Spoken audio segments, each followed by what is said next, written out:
Hey T-Birds, this video is going to be about how to get the most out of counseling before you start counseling. And it is going to go under our while you wait for services resources. And the intention behind it is to help get students prepared for while they're waiting for counseling, because we tend to get longer wait lists right out of the gate at the start of the semester, which is where we're at right now. We're always looking for ways to help students prepare and get the most out of their counseling experience and/or access resources and get the support that they need if they can't be immediately seen in individual counseling. So that is the purpose of this video, and it is going to serve as the first of 3 videos that will act as sort of a roadmap to counseling. So we're going to talk about how to get the most out of counseling in a preparation way, which is what we're going to talk about in this video. So how to get the most out of counseling before you go.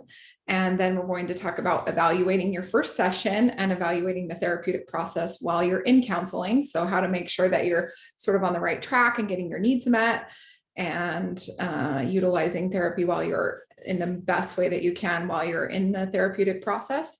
And that will be video 2. And then we're going to talk about how to maintain your gains and essentially have a discharge plan that is the best way to utilize your resources once you've ended the therapeutic process. So today is the first of those 3 videos. And like I said, it is in an effort and with the intention of helping students who aren't quite into therapy, are thinking about it, and are waiting to get into therapy. This is a way for you to really utilize the resources that are out there for you and make the best use of your time before you can get into therapy, so that when you do, you can get the best bang for your buck. So I am going to screen share a PowerPoint because I think sometimes it can be useful to see things and hear them. I also think sometimes it's not fun to just look at my face. Okay, so let's see. One thing I often say in therapy is that the person receiving services, or the person that we're working alongside as therapists, is the employer, and we, the counselor, is the employee. So that's not to say that there's not a power differential, meaning that I think it's important to acknowledge that the professional in the room has more power than the person asking for support. Just like when you go see your doctor, it can feel very intimidating or scary for them to say, hey, you need to take this medication. It can feel like, okay, I need to do that. I can't think differently. So there is a power differential when the person is the one that is educated, or the person that you've asked to help you, right? So that's what we call a power differential. I think it's important to acknowledge that when you're seeking therapy, that it can feel intimidating, and that that power differential is absolutely real. And I think at CAPS, for all of us, we feel that it is important to the students that we see, that they know that it is our priority to meet the needs of our clients, and that we encourage open feedback. So it is important for us to know how our students feel about the therapeutic process, and that their needs are getting met in the best way that we can. And so this model of sort of we are the employee, you hired us, and sort of encouraging open feedback, I think, is one that's pretty consistent across our center. So that's one way to that's one piece of sort of the roadmap of what to expect when you go to counseling. One way to think about this is if you don't know what to expect from counseling. I've heard stories like, I went into counseling and the therapist just sort of looked at me and she didn't say much, and I didn't know what to do. And so I just sat there and I had a ton of anxiety and it was horrible. Well, that might be what it needed to be. And sometimes just having sort of a roadmap of what to expect could have changed that entire experience, even though nothing in the actual room was different, right? And so that is kind of the intention behind some of this video, as well as giving you some tools and hints around what you can do to be the most prepared during the time that you're waiting for counseling. So things you can be doing in terms of preparation for counseling. So here's some suggestions. The first one is to discuss your expectations with your therapist. So we know, well, actually to back up, the therapeutic alliance, so the relationship that you have with your therapist, generally in terms of therapy outcomes, we see that as one of the highest outcomes or indicators of how therapy does. So how you feel about your therapist, how well that relationship goes is a big factor in the success of the therapy. So as true for most relationships, discussing expectations and in many cases over communicating your expectations can be really important in the success of the relationship, and that's true for therapy as well. So it sometimes still surprises me to hear the different expectations that people have when they come to therapy. Sometimes I'll see a student and they'll say, I just kind of wanted to meet one time or two times. And then other times I'll meet a student. I recently talked to a student who said, I figured I'd be seen, a couple times a week. And then I hoped that you could email me 4 or 5 times a week and we could text message back and forth throughout the week. And that expectation is not one that I've heard recently. And it makes complete sense to me why that would be sort of their expectation. And that's much different than what my expectation would be, having done this all these years. So I'm so glad that we were able to discuss that person's expectations, because otherwise they would be likely, I would think, really disappointed in the therapeutic process if they didn't know sort of what the norms are and what we can provide. I'm reading a book right now about boundaries, and I just forgot the author's last name. Her first name is Nedra, but she defines boundaries as our needs and expectations clarified. And I agree with that. I really like that definition of boundaries. And so in a lot of ways, it's about how we keep each other safe and how we care for each other. So discussing our expectations for therapy, not just how often we want to be seen, but that's like in terms of our meeting, our sessions, that's an important piece. Also, our expectations around how direct we want our therapist to be. Some people are like, I just want you to tell me straight. If you think that I should divorce my husband, or I need to tell my mom that I'm not coming home for Christmas, I want you to just tell me that. Other people are like, I don't want you to insert yourselves in that way. I want you to ask me questions that will help me gain personal insight. And so if you can think about sort of the role you want your therapist to play, that can be a really important expectation to clarify with your therapist. The next suggestion is to have some goals in mind. So it's very, very common for me to meet with students who say, I just don't want to feel the way that I feel right now. And that makes a lot of sense to me. Symptom reduction is an important goal and a valuable goal. And one way that you can maybe clarify that goal and or make it into something that can be a workable goal, meaning a goal that can be sort of deduced into behaviors and actions, or another way to say it would maybe be measurable goal. And I don't love that word, because the idea is not necessarily that we're tracking progress. And sometimes measurable can mean like how you know that something's different, how you know that you're getting what you need. Can be thinking about, what you would like to see be different about that thing that you just don't want to feel anymore. How would you like to see that be different? And another way to think about it might be, how would you like to see yourself respond in a situation that maybe comes up for you often?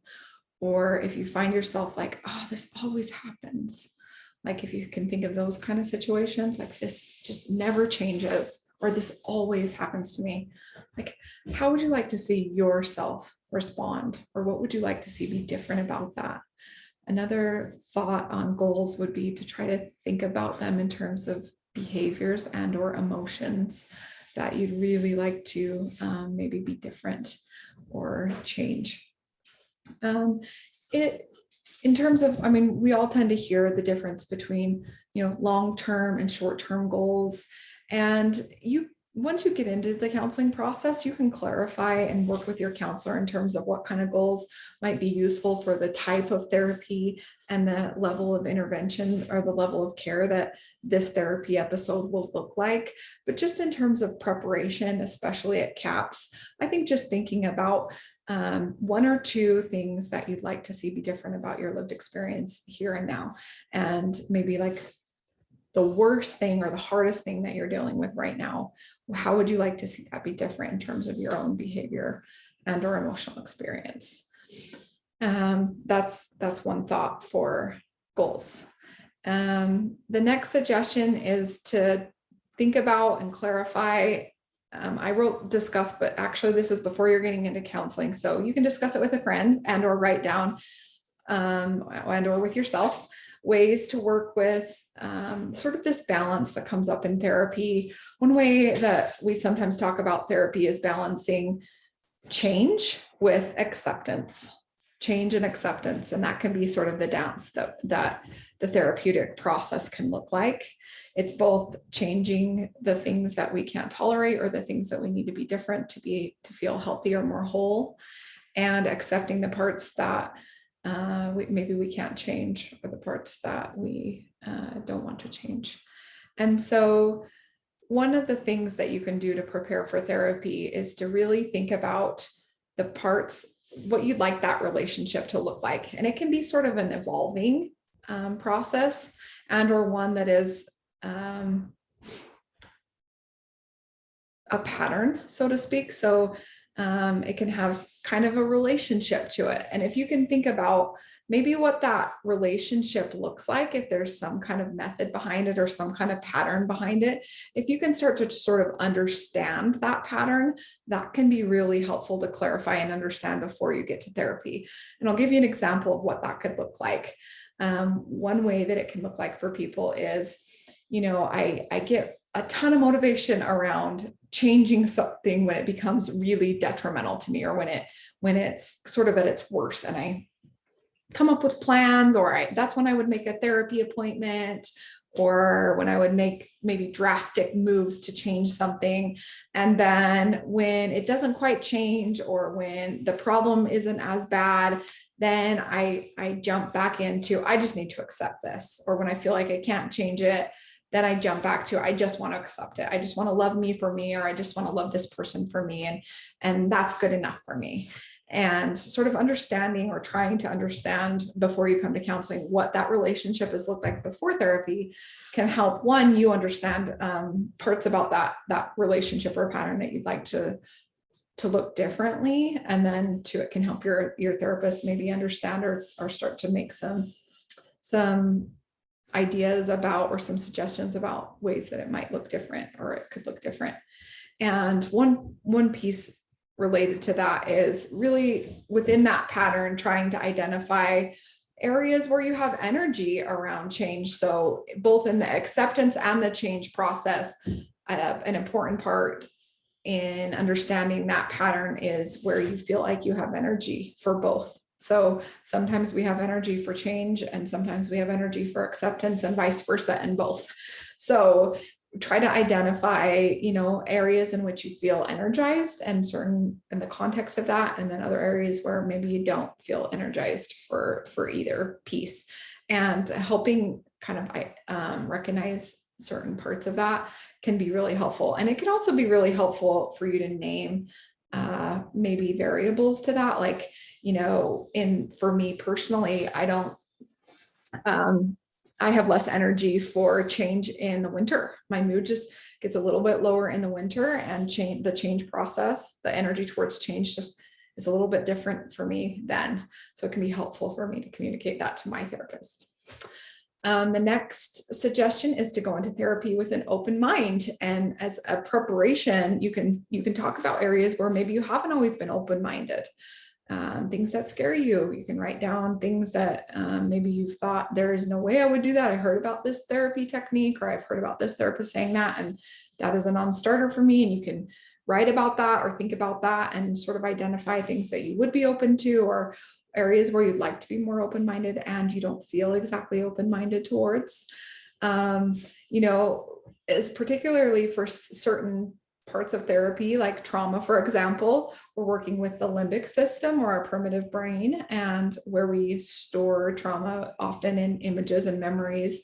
And we have with trauma and absolutely with with trauma responses and anxiety responses, we have a physiological reaction to many of those things. And most of us know that because or can understand that in the sense of when we've had a really big test and our heart rate beats very fast, or we've had a panic attack or something like that, we understand the physiological response. People tend to relate to like, oh yeah, my heart was beating really fast, or I felt like I just ran a marathon, or like I was having a heart attack. So when you think about it that way, you can maybe identify the idea that we have these physiological responses that are a result of an emotional response. And so sometimes the interventions that you might learn about in therapy, specifically around trauma and or anxiety, they're geared at understanding the physiological side to trauma and to anxiety.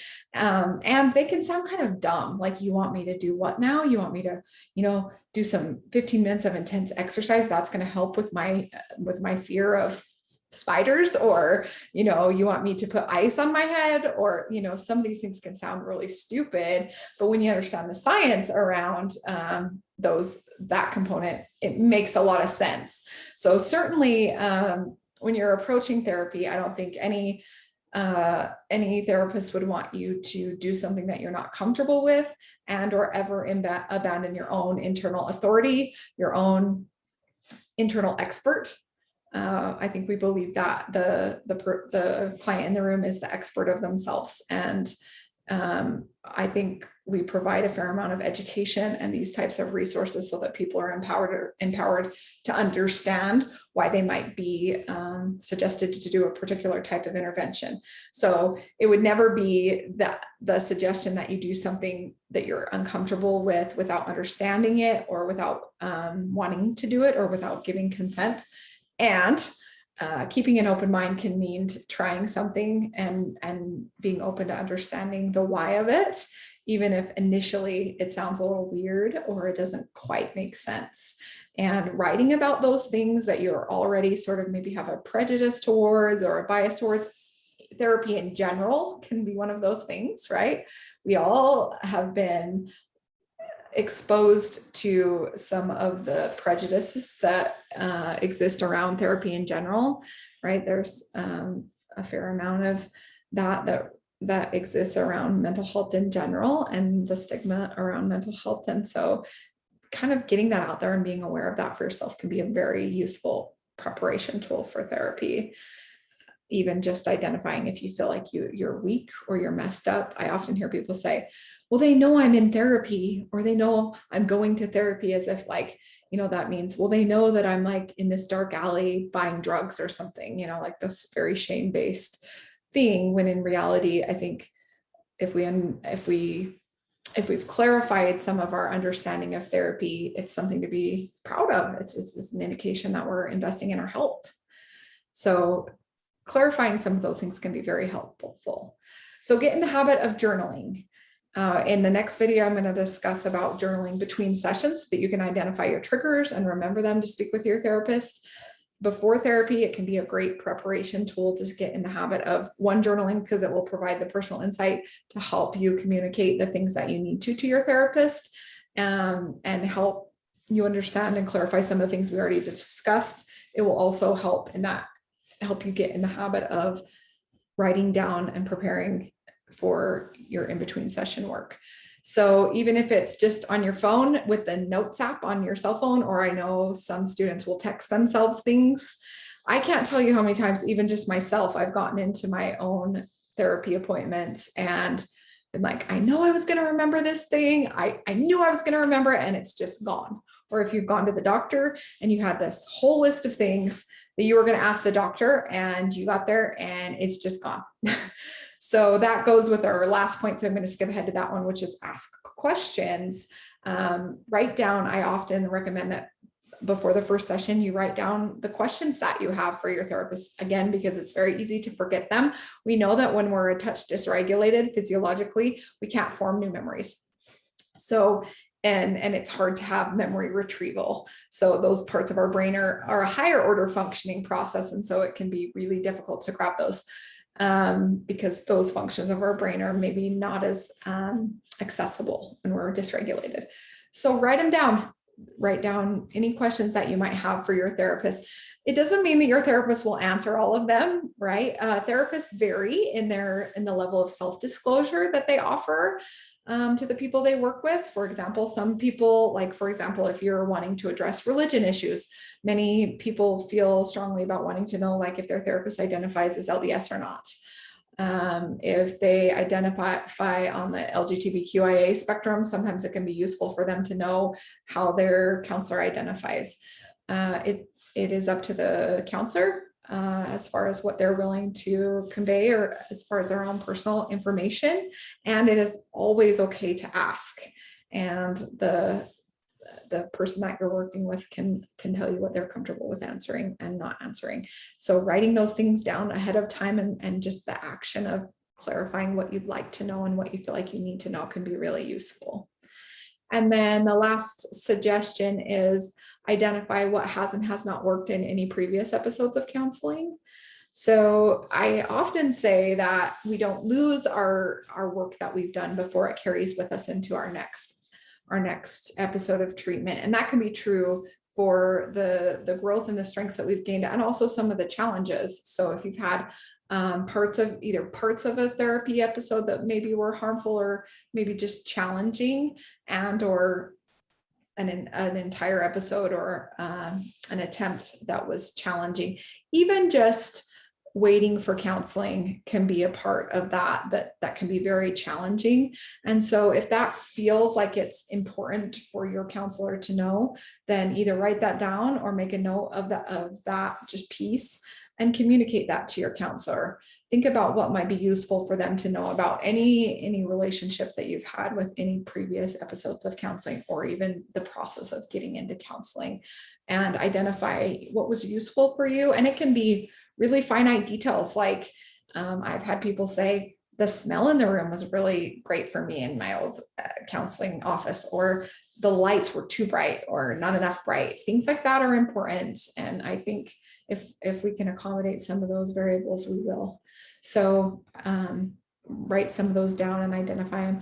Even if you're not able to come up with a lot of answers, or you get to your therapy session and you've forgotten a lot of them, which happens, the process of clarifying some of those for yourself can be useful. And so, and just critical self-reflection. So even if you don't come up with a ton, know that just the process of turning inward and asking yourself some of these questions can be very, very useful.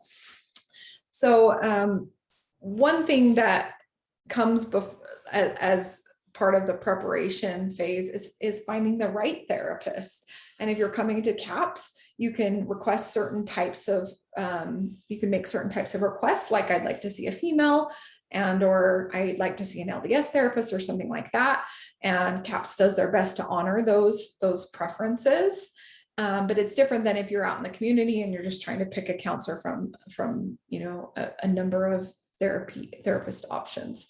That said, I think it's important to ask the question of, how do I make the right fit, or how am I sure if I've made the right fit? And I think that's part of the therapy preparation phase. And so Esther Perel, and I'm in the comments, I'm going to link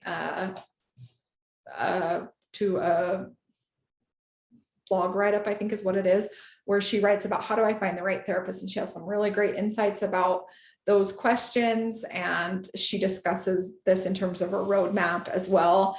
But she also offers what's called the self-interview. And she talks about how this can be very useful in terms of preparing yourself, or helping recognize what would be maybe the right type of fit or the right therapist for you. So these are questions that you can ask yourself to help you identify what kind of therapist you might need.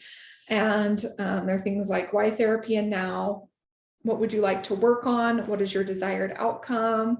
What are you prepared to do to achieve this goal? And what do you expect from your therapist? What have been your experiences in therapy so far, and what's been useful, what has not? What are the lessons you have gleaned? So some of them are similar to the things we discussed. And the idea is that after you've identified some of these, it might help you clarify really what you're looking for in a therapist. And while you might not be able to, send that list to CAPS and say, so this is exactly what I need, because that probably can't be accommodated. What you can do is you can communicate those those components to the therapist that you're assigned, and you can be thinking about if it's a good fit for you once you've started working with that person, which will be what we address in our next video. In terms of, we'll talk about how to assess your first session, how it went, and then how to make sure that you're sort of getting the best out of your counseling from then on out. So stay tuned for that one. We'll have some similar suggestions, but are more geared towards once you're in the counseling process. And then, like I said, we'll talk about discharge and how to maintain your gains that you've gotten in counseling. So if you're waiting for counseling, we're also going to link up all the other, we have a ton of skills and resources available to you for how to access a number of resources if you're waiting for individual counseling. And there's a ton of counseling that's available to you while you're waiting, in terms of groups and other resources. So check those out, because I'll link those in the comments as well. And have a great day. Thanks for watching. We'll see you on the next one.